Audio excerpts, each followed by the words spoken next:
In the first Buddhist festival of the year, the Japanese summon the good spirits. It is an ancient traditional ceremony. It is said that it will banish evil spirits, and that once they are gone, there will only be room for happiness. And so thousands of hands reach up for these little packets of beans. They will bring good luck to anyone who catches one. But this year, these people have no idea what is around the corner. This was filmed just 5 weeks before the devastating earthquake hit Japan.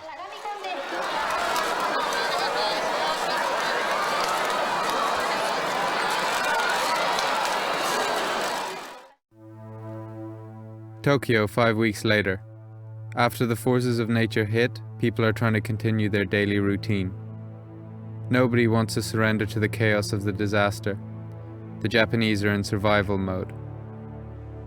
There seems to be little anger here. Few Japanese people dwell on their personal fate. Their resilience has surprised the world. The situation is different amongst foreigners in Japan. Most have fled the country.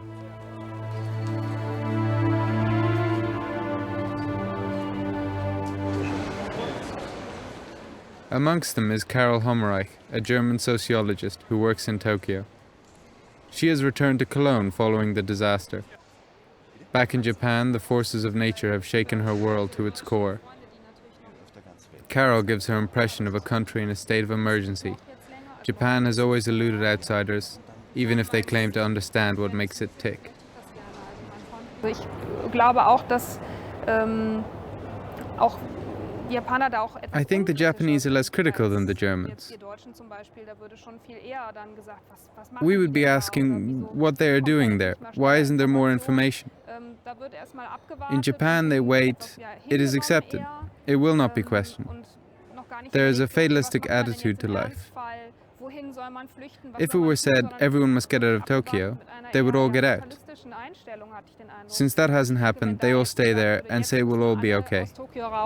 Dann würden alle aus Tokio rausgehen. Da das nicht kommt, bleiben alle und verhalten sich ruhig. Im Moment wird gesagt, es ist alles in Ordnung, verhalten Sie sich ruhig und dann machen wir es alle. Even before the big quake, there was a deep sense of crisis in the country. Not only economic, but there was also a sense of questioning of values and ideals. Nicht nur die wirtschaftliche Krise, die jetzt schon seit bald 2 Jahrzehnten anhält, sondern wirklich auch eine Sinnkrise.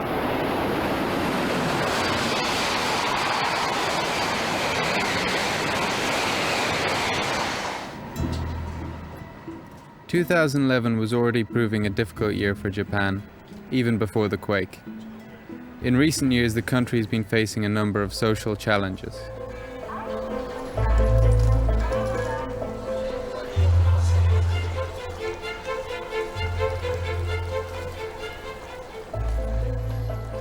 Earlier in the year, the atmosphere was beginning to become tense in the island nation, not only in the capital Tokyo.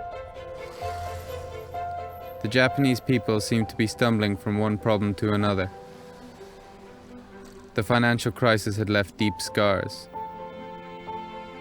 In comparison, the neighboring countries of China and South Korea seemed to cope with the crisis with a youthful vigor. The Japanese were once obsessed with their goal of overtaking the West, but in recent times this vision seems to have lost direction.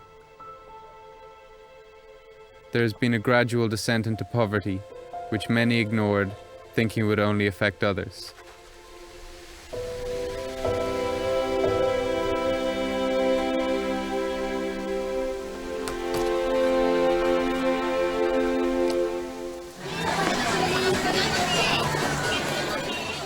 In many other countries, the youth would be up in arms if facing this economic situation.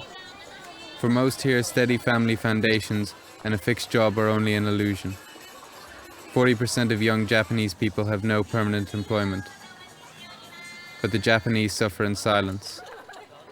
This is central to their culture. Speaking in Tokyo before the earthquake, German sociologist Carol Hommerich analyzes the mood of the young Japanese population. Da zeigt sich besonders, dass vor allen Dingen die Jungen It appears the boys in particular feel very unhappy, that they are suffering massive fears of descending beneath the economic level of their parents, and that they feel very strongly that they can't participate in society. They feel impossible. I think there are various reasons. The labor market offers them no fixed positions. Having a steady job has always been expected. Without a fixed job, it is difficult to get married. You cannot expect respect from your parents-in-law. Als nicht regulär Angestellter ist es sehr schwer, ja auch zum Beispiel zu heiraten. Man würde gar nicht unbedingt den Respekt von Schwiegereltern erwerben können. Even without the tragic events of recent days, Japan is in transition. The manga artists at this institute in Tokyo consign every social development to paper. Here, modern chroniclers are trained. The cult of comics and print cartoons dominate Japanese culture.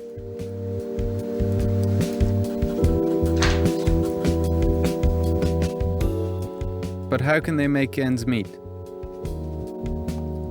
This young manga artist, Brittany, explores the problem in her drawing of A Free Age. It tells the story of a culture of young Japanese part-time employment. Escaping from the rat race has been the only option for a lot of young people in Japan in recent years. Now the situation will worsen dramatically. In Japan, unemployment was already rising, and now many factories and companies have fallen victim to the quake.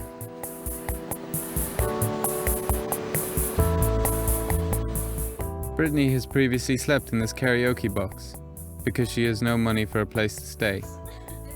Today she is more secure, bringing out manga books and looking after several blogs.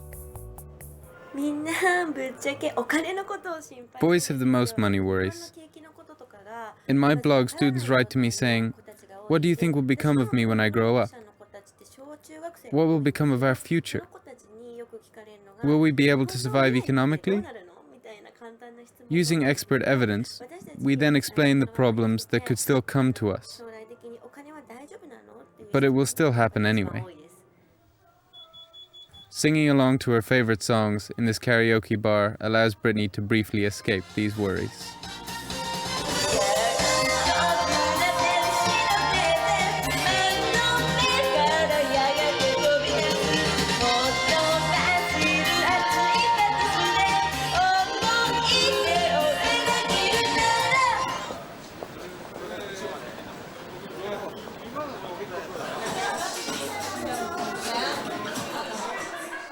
Sumiko Kwai is one of a million young people who have said goodbye to the old work ethic.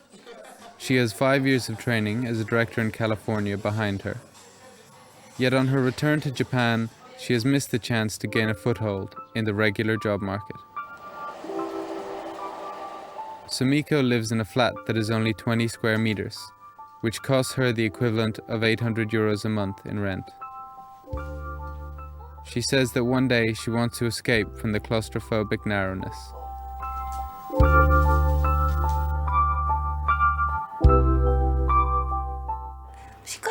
The accusations being made by the older generation are true.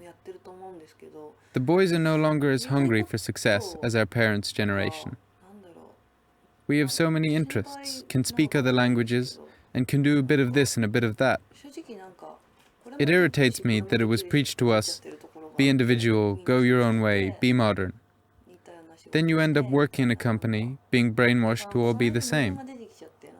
You just work until retirement, have a short break, and then die.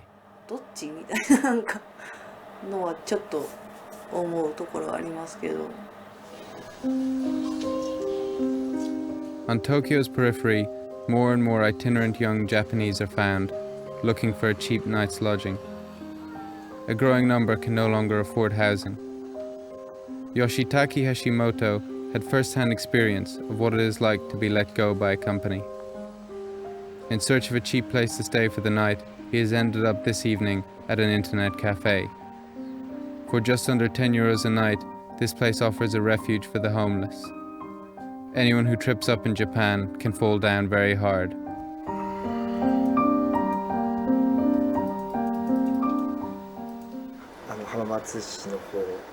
When I reached the absolute bottom of my company, I visited the social services in my community. I had no money, no apartment. I wanted to apply for social assistance, but they just showed me the door.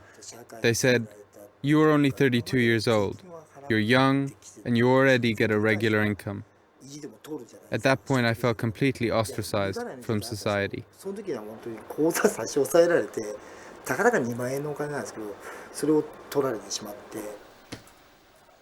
The next day, Hashimoto meets with a trade unionist.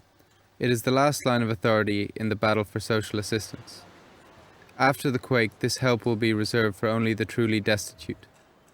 Facing huge expense to rebuild the infrastructure, previous social policies have been washed away.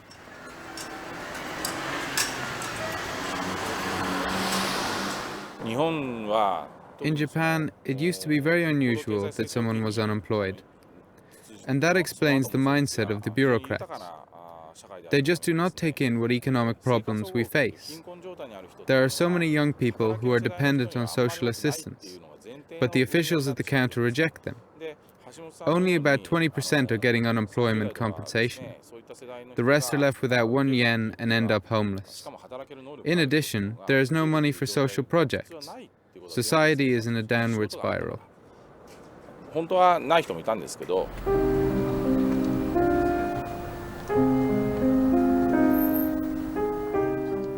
Isolation.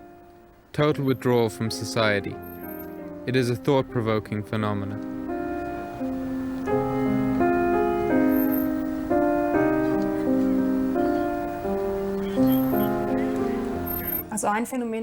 A phenomenon which is also becoming more common internationally is the so-called Hikikomori. These are young people who have often not left their room for days, weeks, and months. They are completely withdrawn, completely isolated. Maybe they still use the internet and communicate through forums, but after a while, they don't dare to go outside anymore. This is a very Japanese phenomenon. Noch kommunizieren, aber sich nicht mehr nach draußen trauen. Also das ist ein sehr japanisches Phänomen. Another worrying phenomenon is the increase in suicide rates amongst the Japanese. This illustrator is telling in their manga the story of a man who is about to escape his family's shame at his professional failure through suicide.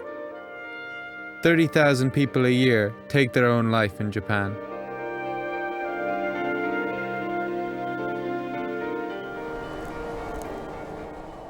Fuji, the holy mountain. The forests at the foot of the mountain apparently have a mystical attraction for those considering suicide. A sign asks people to reconsider their intent.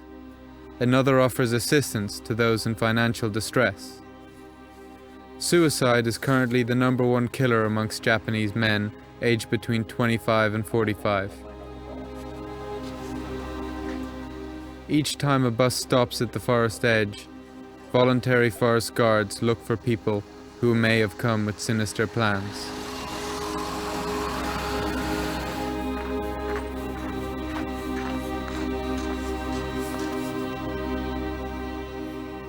Yasuhiko Kawamura comes regularly to guard this notorious place. Every year, hundreds of desperate people get lost here in the inaccessible jungle.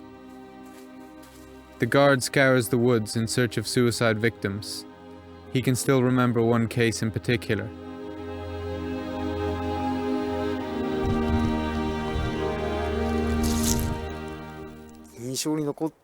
I still remember a man in his late 60s. He had no family left, no job, no money. He said, "All that is left for me is death. I must die." I gave him over to the police. What has become of him? I do not know.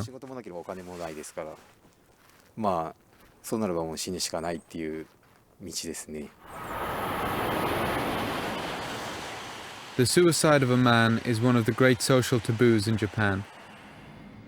The Mori family have recently lost their daughter to suicide. She was broken by the demands put on her as a woman in a leadership position at work. There are too few doctors in Japan to look after every tortured soul. And talking about personal problems is not a Japanese habit.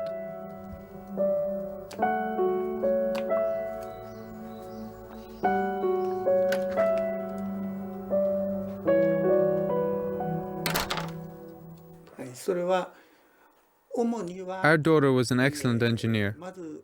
She headed a department and had several men under her. We were very proud of her. But she had problems from the beginning. The men couldn't stand it when a woman did something for them. It is common to solve problems over a communal drink in Japan.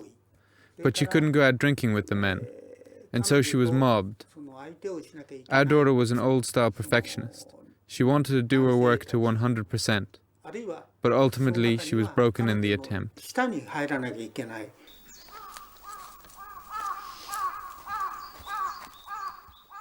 So how is it that as a nation, the Japanese are often capable of such perfect self-discipline in the most difficult circumstances?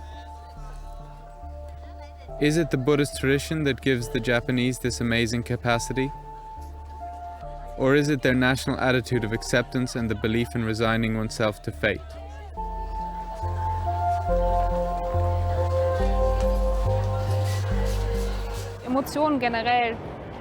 They do not publicly display their emotions in Japan as we do in Europe. Perhaps their silence after the recent disaster is explained by this.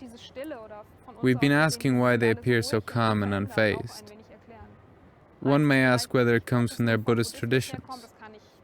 I can't really say, but there is firstly a kind of basic setting of accepting fate as it comes.